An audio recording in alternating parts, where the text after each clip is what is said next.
শুভেন্দু অধিকারী আরো মারাত্মক অভিযোগ করেছেন।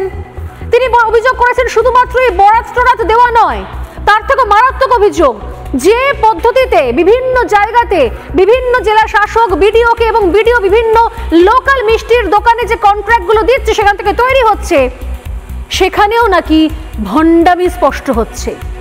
কেন? কারণ যেভাবে যে যে দোকানে বরাতগুলো দেওয়া হয়েছে সেই দোকান থেকে সাধারণ যাদের মনে ভক্তি রয়েছে, ভাব রয়েছে, তারা হয়তো সেখান থেকে প্রসাদ নাও গ্রহণ করতে পারেন, মানুষের চয়েস। মারাত্মক অভিযোগ করছেন শুভেন্দু অধিকারী। আমি একটা পোস্ট করেছি মুর্শিদাবাদের রানীনগরের ইসলামপুরে মিষ্টির দোকানদার, নাম তার শামসুজ্জামান ভাই, শামসুদ্দিন ভাই।